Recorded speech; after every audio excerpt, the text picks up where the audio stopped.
2 days after this recording, Dad had somehow rebounded and was sent back to the local nursing home. Dad had regularly walked his dog on 3-mile walks several times per week prior to his last hospital visit. I think his heart was actually in pretty good shape before the arrhythmia started. On the night of Dad's death, I was called to the nursing home after a long day of work. It was about midnight, and Dr. Roger was there with 2 female nursing home staff. They gave Dad a sponge bath and got him ready for the night. One of the staff said, "Here, David, here's your medicine," and gave Dad a pill and a cup of something to swallow it with. I noticed that she checked her watch, which seemed a little odd. Dad seemed to drift off to sleep. The 2 staff members sat in chairs with their heads down. I was quite exhausted, and after about 2 minutes I stated that I was going to go home to take care of the dogs and take a short nap. Then I could come back and relieve Roger so he could go home. The staff member that gave Dad the medicine said, "Oh no, it won't be long now." I looked at Dr. Roger. His face was drawn down like he had seen a ghost. His mouth was open. That look on his face is etched in my memory.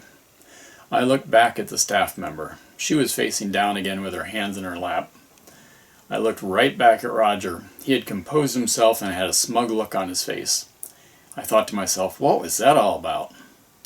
Shortly after, the staff member checked Dad's pulse and announced that Dad had passed. I rushed to his side and held his hand and said, "We're here, Dad." I wondered what had just happened. Had Dad put to sleep with morphine or something? Lots of thoughts raced through my mind. Mom and Joe were multimillionaires. Why would they risk this over Dad's comparatively small estate? Dr. Lori and her husband were multimillionaires, and both doctors. Why would they risk all that over Dad's estate? Eventually I dismissed it as unlikely. Roger got on the phone and talked in a very low voice while he was turned away from me. That seemed a little odd. Mom arrived blazingly fast, considering that she should have been asleep and had a 45-minute drive just to get there. She made notes about Dad's death in her handwriting on a piece of paper. I took a picture of that with the time and date stamp on it. The next morning, only about 7 hours later, Dad was picked up and taken to the crematorium and cremated. That seemed incredibly fast, and a little as if my family was trying to get rid of evidence. Because this was all odd, the whole thing replayed in my head many times in the next few days and weeks. It's possible that the nursing home staff may have thought it odd that one of the children was not aware that his father was being euthanized. They may have talked about it later, and may remember some of those details. It was several years ago, so that is questionable. Dr. Roger tries to cover up their crime in at least 2 documents. The first document, Dad's official death certificate, shows that Dr. Roger supplied the information on it. Dr. Roger left out the main cause of Dad's death. This was his very treatable heart arrhythmia and flutter that was causing his congestive heart failure. There was medicine available to treat it immediately, and Dad would have eventually had an oblation as a permanent fix to that problem. This was causing Dad's congestive heart failure and eventually led to Dad drowning in his own body fluids. In Dad's obituary, in the second paragraph, Dr. Roger wrote, he, indicating Dad, was a strong proponent of natural remedies and eschewed modern medicines up until the very end of his lifetime. Well, that is not true. Dad did like to use natural supplements at home, but when it came to the ER, he had previously taken any medicine they prescribed. Dr. Roger sent me this obituary via email. I have the original email with time and date and sender's information coming from Dr. Roger. For a brief history in Dr. Roger's education, he spent 16 years partying during his college days. In the earlier years, he partied 3 nights per week, every week. In the latter half of his education, he added strip clubs 2 nights per week. So he was at that time partying 5 nights per week, every week. He spent 6 to 8 hours per night at the bars and strip clubs, closing them down at 2 or 3 a.m. As of the time of Dad's death, which was 13 years after Dr. Roger was Given his PhD, Dr. Roger had never had a full-time job, had never worked a 40-hour week, and probably never worked an 8-hour day. The PhD he received was in anatomy, a program that didn't even offer a PhD at that university at that time. I remember clearly his main complaint during the year was that Thanksgiving week would be dead at the bars. People didn't go out on Wednesday night before Thanksgiving and didn't go out on Black Friday, and Saturday night would be dead. Year after year he complained about that. I remember thinking, wow, I wish I had those kind of problems. The next recording was made on 8/23/16 at 8:48 a.m. during the cleanup and settling of Dad's estate. Joe complains that Dr. Roger does nothing. Never does. He was eating a sandwich while Mom was working. Mom did the bulk of the work that she gave Roger credit for. Mom is carrying heavy boxes and ruined her back. I'm going to play the whole recording, which is about 5 minutes. This should ensure that nothing is being taken out of context.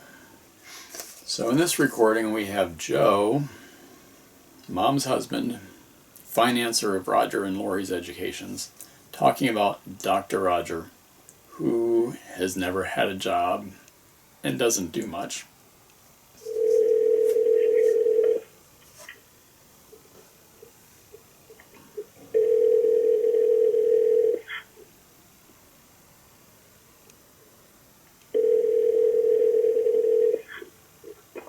Steve.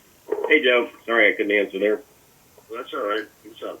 I was wondering about bringing the big truck out, but now Mom tells me that we're not bringing the washer and dryer back yet. So. Yeah, right. Yeah. Well, I think the kid's going to take those. Yeah. I think if it's like it's going to be coming back with the any trash or food or the mower to come back. Yeah, I'm going to get some of that stuff loaded up, and I'll bring the van in either tonight or tomorrow night and swap it out with the Camry, and then you'll have it for the weekend. Okay, well that's fine. That's good. All right. Okay. Do you want to get the mower out of there? Well, I can probably borrow my neighbor's trailer and go get it. I think that'd be the easiest way. Is that the only thing that you got to bring from out there, though? Are they going to sell? What is the other thing that they had that's a mower deck that your dad bought? Apparently they want that now. What is it anyway? It's in the shed. I know. What is it? Oh, it's like a walk-behind brush mower, like 2 foot wide. So it's got like a blade like a brush hog, but it's just... Oh, yeah. It's a Gravely tractor, it sounds like. No, it's just a walk-behind. It's a push mower, basically. Yeah, that's what a Gravely... well, not a Gravely, but my dad had something like that, too, for heavy brush. Yeah, that's a good thing to have. Yeah, apparently they want that. So that's good.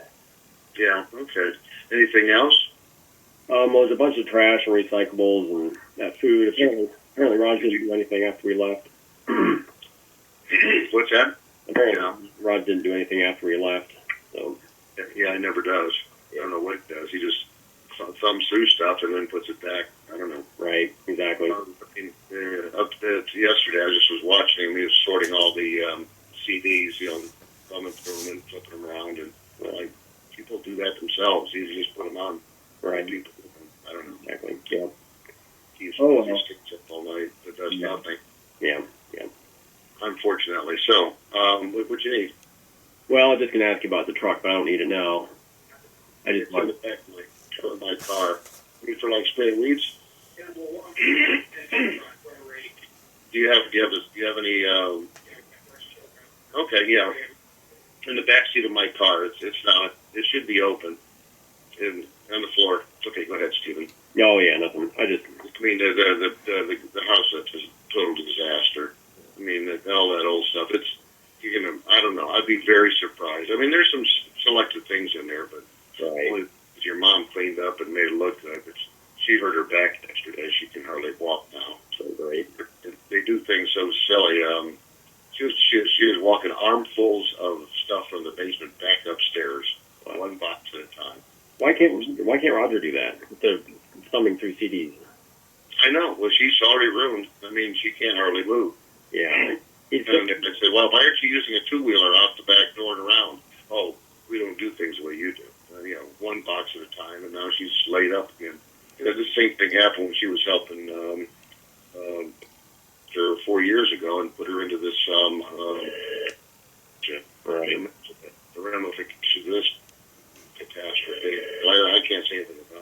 I know. Yeah. Roger was eating a sandwich that she made. While she was working, he was eating the sandwich. Oh, yeah. And walked by, and Yeah. and then we went for dinner, and then we had to bring him back lasagna from Villanova. And he had that later. Yeah. You know, he wouldn't go with us, and wouldn't. I don't know. It's just aggravating to be around him. Not to imagine. Yeah. That's me. I know his MO. Yeah, we do. Anyway, yeah. Well, do whatever you want. I mean, if you want me to bring the truck out, I could. I was planning maybe tomorrow. I'm going to see what I can get today with the I can get the recyclables because that's not far away, and I'm going to get what I can done today, and then I'll either bring the van in tonight or tomorrow evening with whatever else. So I think I can get the house emptied out except for the mow, and I'll just borrow my neighbor's trailer for that. Yeah, the trash too. Yeah, I'll probably just leave the trash in the truck if you can get rid of that.